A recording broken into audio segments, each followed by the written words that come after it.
আসসালামু আলাইকুম। কবিটিক মালার পক্ষ থেকে স্বাগতম। শিক্ষার্থী, আশা করি তোমরা প্রত্যেকে ভালো আছো। নবম শ্রেণী ভোকেশনাল 2024 অথবা নবম শ্রেণী ভোকেশনালের গণিত যে বইটা আছে নতুন কারিকুলামের আজকে এই বইয়ের নবম শ্রেণীর এই বইটার তোমরা বইটার সাথে অবশ্যই পরিচিত আছো। এটা গণিত বই। অনেকেই পরীক্ষার সময় মাথা ব্যথার কারণই হচ্ছে গণিত। আমরা গণিত দিকে অনেকেই ভয় পাই, একটা দুটা গণিত অনেক ভালোভাবে সমাধান করি আবার ভুলে যাই। তো এই সমস্যাটা থাকবেই। গণিত মানেই হচ্ছে সমস্যাটা সবারই থাকে, আগাগোড়া সবারই থাকে, সবাই 100% এই গণিতে সাকসেসফুল হইতে পারে না, এটা প্রবলেম থাকবে আজীবন। এই জন্যই তো এটা নাম হয়েছে গণিত। ঠিক আছে, আমরা ছোটবেলায় শুনছি, আমাদের যখন ছোটবেলায় বড় হয়েছি, বড় জিজ্ঞেস করেছে তুই গণিতে কেমন, তো গণিত ভালো মানে একটা স্টুডেন্ট ভালো, এটা বোঝায়। শিক্ষার্থীবৃন্দ, তোমরা যারা নবম শ্রেণীতে আছো, নবম শ্রেণীর এই বইটার একেবারে ফার্স্ট পেজ নাম্বার আছে 27 এর প্রথম, যেই আমরা জানি আমাদের প্রত্যেক জীবনের সেট বলে একটা অধ্যায় আছে, এই অধ্যায়ের প্রথম একেবারে অনুশীলনীমূলক প্রশ্নই শুরু হয়েছে 27 পেজে।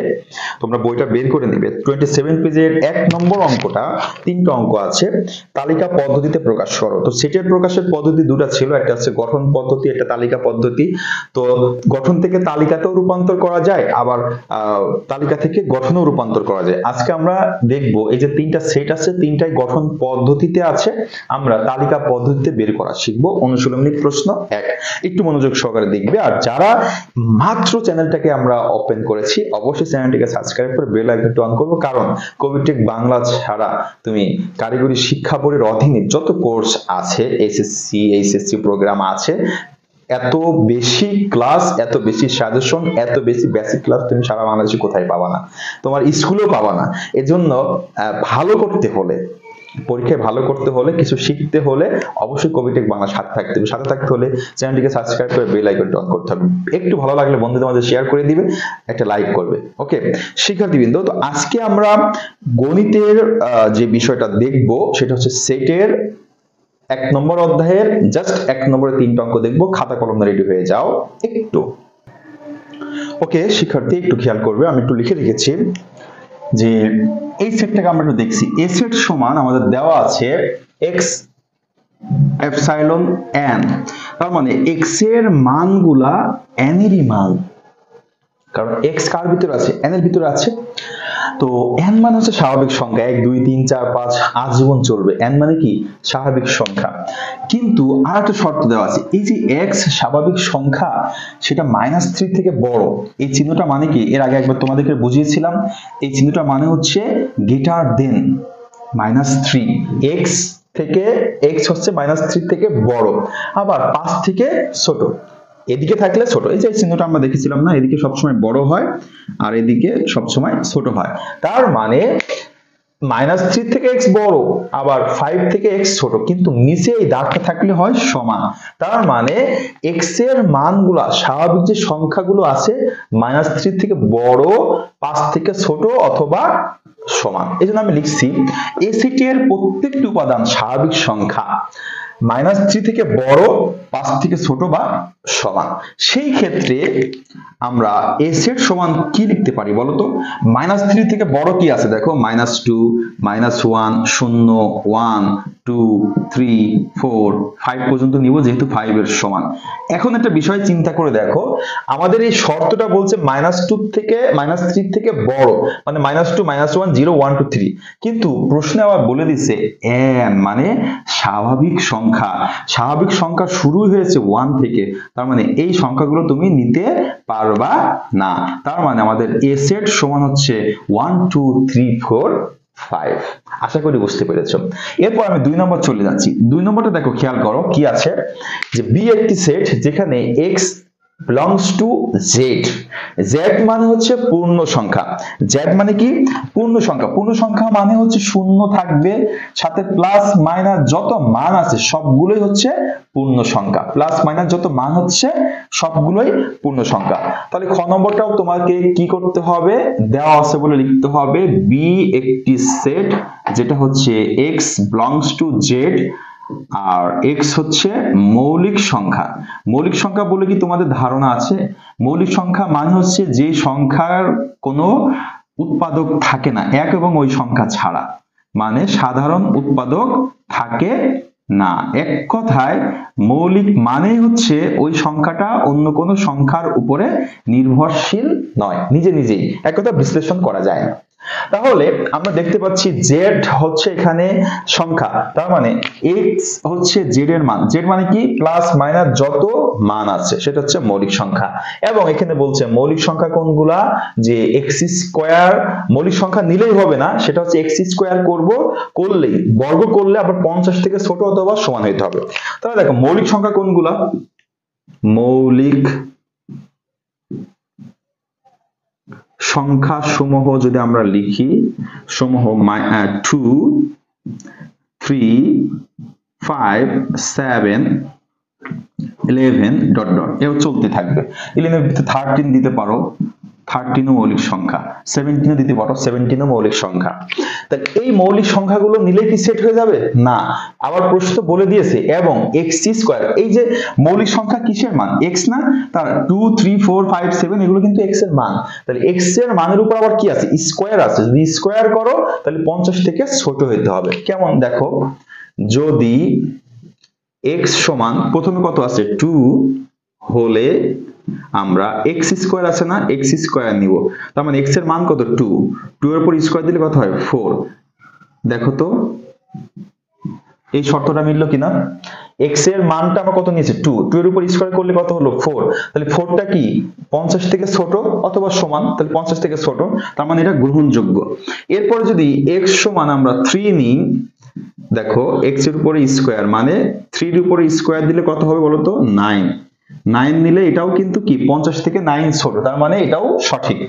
x সমান এর পরে কত আছে 5, তুমি 5 নাও, 5 নিলে x এর উপরে 5 এর উপরে স্কয়ার দাও, 5 এর উপর স্কয়ার দিলে হবে 25, এটাও কিন্তু সঠিক। এরপরে x সমান পরের সংখ্যা কত আছে 7, 7 নাও, 7 এর উপর যদি তুমি স্কয়ার দাও তাহলে হবে হচ্ছে তোমার 7 7 49, এটাও কিন্তু সঠিক, কারণ 49 50 থেকে কিন্তু ছোট। এখন আমরা একটা সংখ্যা নিতে পারি, x সমান হচ্ছে 11, তো 11 যদি আমরা নিই, 11 এর উপর যদি স্কয়ার দিই তাহলে হবে 121। এবার দেখো তো 50 থেকে কি 121 ছোট? না, কিন্তু শর্ত বলছে ছোট হইতে হবে, তার মানে এইটা গ্রহণযোগ্য নয়, আমরা কেটে দিলাম নট ইকুয়াল।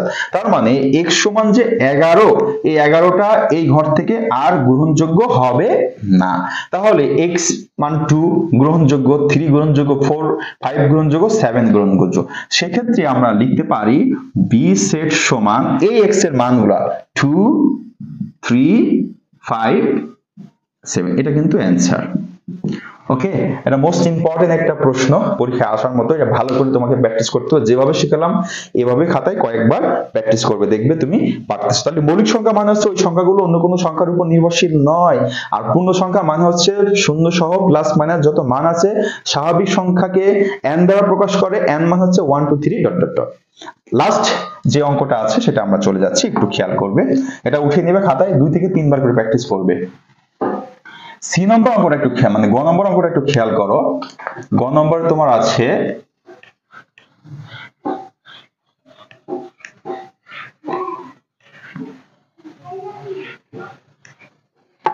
দেখো, গ নম্বরটা অঙ্কটা এরকম আছে যে সি সমান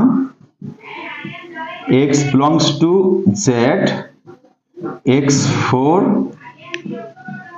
64, 64। একটু খেয়াল করবে, একটু খেয়াল করি গ নম্বর যে প্রশ্নটা আছে সেটা আমরা একটু দেখি, যে এখানেও x এর মানটা হচ্ছে z এর মান, তো z মান হচ্ছে এটা, একটু যদি খেয়াল করো, শূন্য সহ plus minus 1 plus minus 2 plus minus 3 plus minus 4 plus minus 5, এভাবে চলতেই থাকবে। এগুলো কিন্তু z এর মান, মানে z মানে হচ্ছে প্লাস 1 ও z ক্যারি করে, মাইনাস 1 ও z ক্যারি করে, প্লাস 2 ও ক্যারি করে, মাইনাস 2 ও ক্যারি করে, এরকম z এর মান। এখন এই মানগুলো এই শর্ত কি মেনে চলে সেটাই আমরা দেখব কিভাবে। আগে যেটা অঙ্ক করলাম যে যদি x সমান 0 হয় বা হলে কি আছে, 4 আছে না, x4।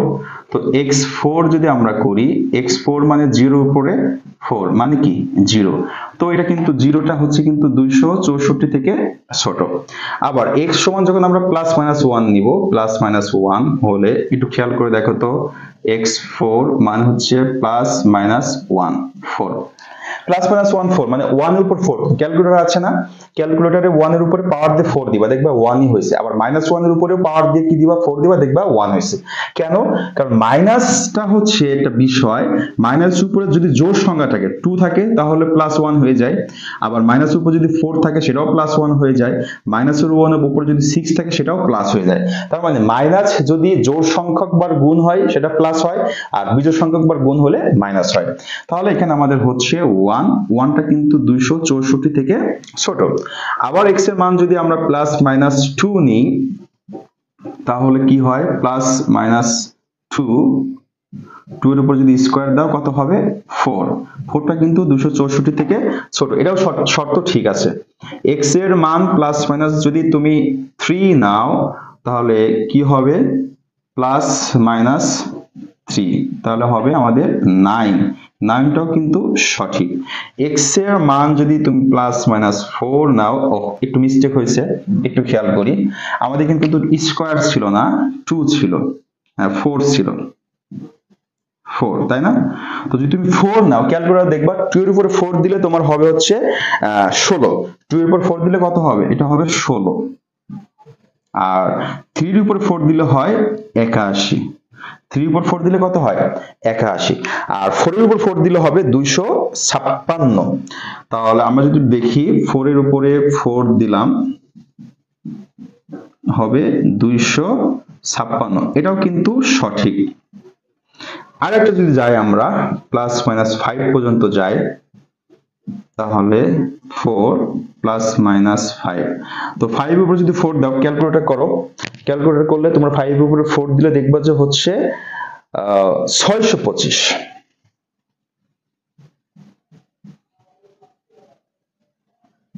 দেখো তো 625 থেকে কি 664 কি 625 কি ছোট না, কিন্তু বড়, এজন্য এই চিহ্নটা কিন্তু সঠিক নাই।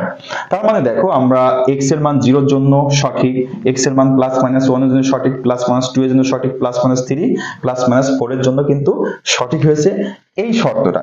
সেক্ষেত্রে আমরা সেটের ভিতরে এই x এর মানগুলো নিতে পারবো। কোন x এর মানগুলো নিতে পারবো, যে c সেট সমান আমরা নিতে পারবো 0 plus minus 1 plus minus 2 plus minus 3 plus minus 4। এটা হচ্ছে আমাদের এই প্রশ্নের সমাধান।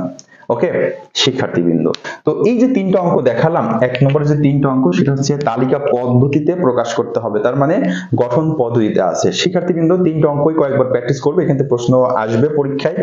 এর পরবর্তীতে যে অঙ্কগুলো আছে সেগুলো আমরা ধারাবাহিকভাবে একটা করে আলোচনা করব। তো সে পর্যন্ত সবাই ভালো থাকবে, সুস্থ থাকবে, কমিটি বাংলার সাথে থাকবে। আর এতক্ষণ যারা ক্লাসটা ছিল যদি ভালো লেগে থাকে অবশ্যই একটি লাইক করবে, বন্ধুদের মাঝে শেয়ার করে দিবে। আল্লাহ হাফেজ।